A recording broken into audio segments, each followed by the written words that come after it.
Hyderabad city police commissioner CV Anand Khairatabad Ganesh మండపాన్ని సందర్శించారు. కుటుంబ సభ్యులతో కలిసి ప్రత్యేక పూజలు నిర్వహించారు.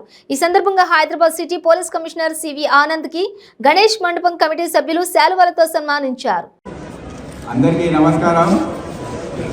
ప్రతి సంవత్సరం హైదరాబాద్ గణేష్ ఈ సందర్భంగా విచ్చేసినప్పుడు ఏదో ఇంటికి వచ్చినట్టు అనిపిస్తుంది. నేను డీసీపీ సెంట్రల్ జోన్ 2001లో మొట్టమొదటిసారిగా సుదర్శన్ గారితో పరిచయం అయింది. వీరందరితో కూడా అప్పుడే పరిచయం అయింది.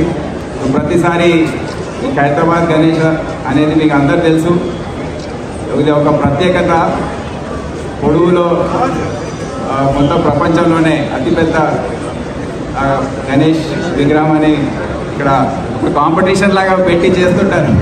ఇక్కడ ఉండాలి, ఇంత పెద్దగా ఉండాలి. ఈసారి చూస్తే 63 అడుగుల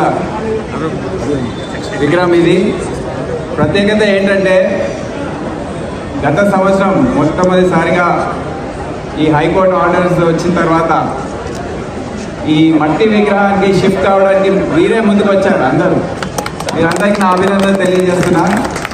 భక్తులందరూ కూడా వచ్చే 10 రోజుల్లో మా పోలీస్ బందోబస్తు ఆఫీసర్స్ ఇక్కడ నిమగ్నమై ఉంటారు. మీ అందరి సేవలో మీ అందరికీ దర్శనం బాగా జరిగేటట్టు ఏర్పాట్లన్నీ కూడా మేము చేశాము. ఫైనల్ డే విమర్శనప్పుడు కూడా నా విజ్ఞప్తి ఏంటంటే కరెక్ట్ మంచి సమయానికి బయలుదేరి తొందరలో మీరు అందరూ సహకరించి ఈ నిమజ్జనం పూర్తి చేయాలని నేను కోరుతా ఉన్నాను. మీ అందరికీ నా శుభాకాంక్షలు తెలియజేస్తూ జై బోలో గణేష్ మహారాజ్ కి.